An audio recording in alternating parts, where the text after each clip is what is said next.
Hello everyone, আজকে 3rd March আর আমি আজকে চলে এসেছি একটা ব্রাইড সাজানোর জন্য।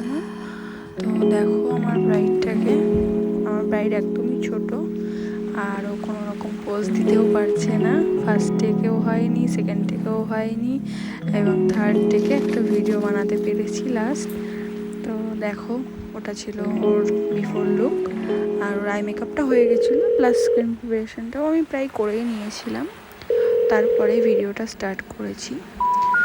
তো আজকে আমি যখন সাজাতে যাই তখন আমার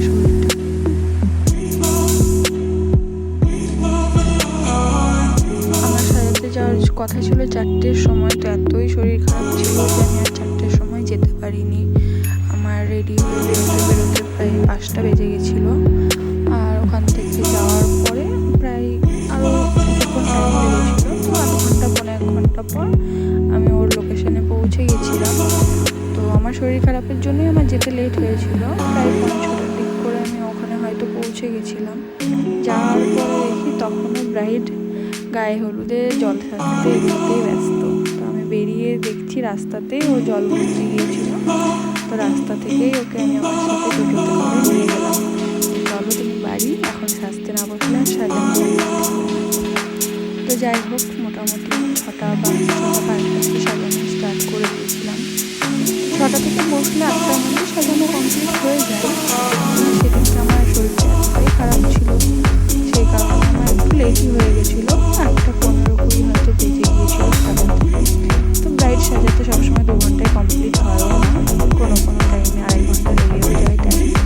তো এই কারণে ব্রাইডদেরকে আমি বারবার করে বলি টাইমটা একটু মেনটেন করে তাড়াতাড়ি বসতে, তাহলে সন্ধ্যার মধ্যেই কমপ্লিট হয়ে যায়। বিয়ে যতই রাতে হোক, সাজানোটা যত তাড়াতাড়ি সাজবে তত বিয়ের টাইমে গ্লোটাও ভালো আসবে।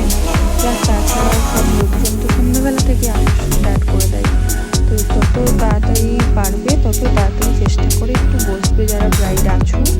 আমি সবাইকেই বলে দিই, তো সবাই ভাবে বিয়ে লেটে আছে। ওর বিয়েটা যেহেতু 11টা থেকে ছিল, তো সবাই ভাবে বিয়ে যখন লেটে আছে তাহলে আমি সাজবো, লেট করে তাড়াতাড়ি সাজলে হয়তো মেকআপটা নষ্ট হয়ে যাবে।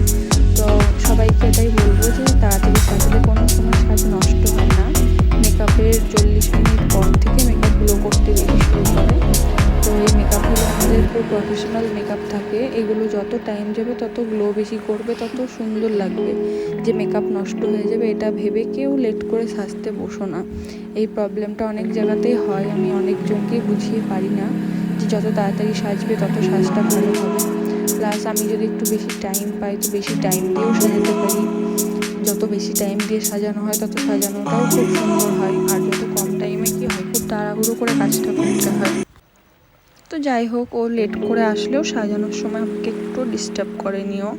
একদম চুপচাপ বসে সেজে গিয়েছে, কোনো কথা বলা বা আয়না দেখা কোনোটাও খুব একটা বেশি করেনি। আর কোনো সেরকমও ডিমান্ডও ছিল না যে এইরকম করে দাও ওইরকম করে দাও। যেমনভাবে সাজিয়েছি ও সেইভাবেই সেজে গিয়েছে। তো মেন প্রবলেমটা ছিল যে ওই দিনকে আমার শরীরটা খুবই খারাপ ছিল। তো সেই কারণে ব্রাইড ছিল, প্লাস ব্রাইডের সাথে আরও 2টো পার্টি মেকআপও ছিল। তো সচরাচর আমি বেশিরভাগই ব্রাইড করে পার্টি মেকআপগুলোরও ফেস মেকআপ করেই দিই, কিন্তু সেদিনকে আমি সেটাও করতে পারিনি। সেই কারণে সাথে আমি দুজনকে অ্যাসিস্ট করার জন্য নিয়ে গেছিলাম, 2টো স্টুডেন্ট আমার। তো পার্টি মেকআপগুলো ওরাই সাজিয়েছে, তার মাঝেই ভিডিওটা করে দিয়েছে ওরা আমাকে।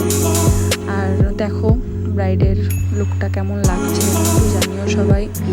আর কেউ যদি আমার কাছে বুকিং করাতে চাও ব্রাইডালের জন্য বা পার্টি মেকআপের জন্য, তারাও কন্ট্যাক্ট করতে পারো।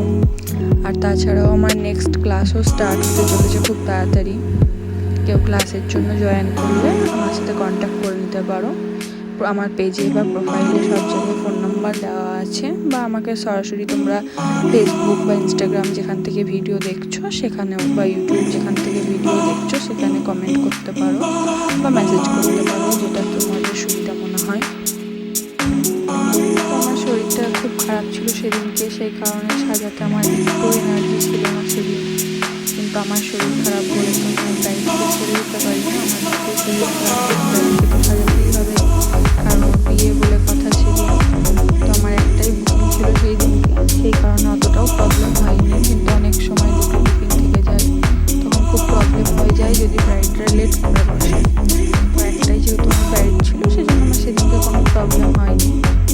তো কমপ্লিট হয়ে গেছে, শুধু লিপস্টিকটা আর কলকা করাটাই বাকি আছে। ব্রাইড এমনি খুব ভালো ছিল,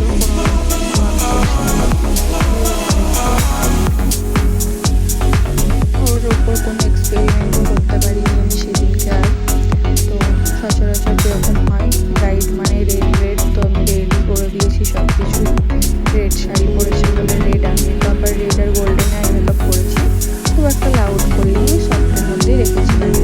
রেড গোল্ডেন বলতে যে অনেকে ভাবলে যে না আমরা রেড গোল্ডেন করবো লাউড হয়ে যাবে, তো সেটা কিন্তু একদমই না। তোমরা দেখো আই মেকআপটা রেড গোল্ডেন দিলেও খুব কিন্তু লাইটের মধ্যে আছে, খুব হালকা আছে, একদম বেশি বেশি চকচকে বা বেশি কালারফুল হয়নি। তো রেড লিপস্টিক ইউজ করেছি, দুটো রেড লিপস্টিক দুটো কালারের আমি একসঙ্গে অ্যাড করে দিয়েছি। তো আইল্যাশটা লাগানোর পরে দেখো লুকটা অনেকটাই চেঞ্জ হয়ে গেল। আর তোমরা আইল্যাশ লাগানোর পরে কিন্তু অবশ্যই চেপে যদি না দাও আইল্যাশ অনেক শুকিয়ে গেল স্কিনের সাথে, মানে চোখের যে পাতা স্টিক করে না ঠিকঠাক। দেখো ফাইনাল লুকটা কমপ্লিট। এবার হেয়ার স্টাইল করার জন্য সামনের ক্রিম্পিংটা একটু নষ্ট হয়ে গেছিলো বলে আবার ক্রিম্পিংটা একটু করে নিচ্ছি। তো ক্রিম্পিংটা করার জন্য ঘরের লাইটটা অফ করতে হয়েছিল, কারণ ঘরে ব্ল্যাক ছিল একটাই, আর সেই জন্য ক্রিম্পারটা লাগাতে হয়েছিল। ক্রিম্পার লাগানোর জন্য লাইটটা অফ করা হয়েছিল। দেখো অন্ধকারে মেকআপটা কিন্তু খুব একটা খারাপ লাগছে না, অন্ধকারেও কিন্তু খুব সুন্দর লাগছে। লাইটের একটু প্রবলেম ছিল প্রথম থেকেই ঘরে। তো দেখো এটা হচ্ছে ওর অন্ধকারের মধ্যে তার লুক। আমি করবো ওর কলকাতা কমপ্লিট করবো। যেহেতু আমার শরীরটাও খুব খারাপ ছিল, প্লাস টাইমটাও অনেকটা হয়ে গেছিলো, এটা কমপ্লিট করতে করতে 1টা বেজেই গেছিলো। তো ওকে দেখিয়েই ওর ইচ্ছা মতো কীরকম কলকা করবে, তো সিম্পলের মধ্যেই চেয়েছিল, আর আমিও চাইছিলাম সিম্পলের মধ্যেই করতে যাতে একটু তাড়াতাড়ি হয়ে যায়। তো ওকে দেখিয়ে ওর ইচ্ছা মতন করেই কলকাতা করা হয়েছে। ও বলেছিল মাঝখানটা একটু যাতে ভরাট থাকে, আর সাইডগুলো আমারই একটা করা ছবি দেখিয়েছিলাম কিছু কলকা ওকে, তো এইগুলো দেখেও এটাই চুজ করেছি। তো দেখো কলকা করাও প্রায় কমপ্লিট। আজকে যেহেতু সব কিছুতে আমি লাল ইউজ করেছি, আই মেকআপ লিপস্টিক সবই যেহেতু লাল আছে, তো সেই কারণে কলকাতাও আমি রেড ফেব্রিক ইউজ করছি। বেশিরভাগ আমি কলকাতেই রেড কালার ইউজ করি না, শুধু সাদা দিয়েই কলকা করি, আমার শুধু সাদাটাই ভালো লাগে। তো এখানে একটু লালটাও দিয়েছি, কারণ কলকাতাতেও লালটা একটু দরকার ছিল, আর দেখতেও সুন্দর লাগছে ওকে। ওরও লাল কালার দিয়ে ইচ্ছা ছিল সাজার পরে, তো সেই জায়গাটাতে এতই লাইটের অবস্থা খারাপ ছিল যে মুখটা পুরো কালো লাগছিল, সেই কারণে আমি ঘরেই একটা ভিডিও নিয়েছিলাম, তো এটাই পোস্ট করলাম। আর কোনো ভিডিও করার সেরকম সুযোগ পাইনি। তো এখানেই শেষ ব্লগটা।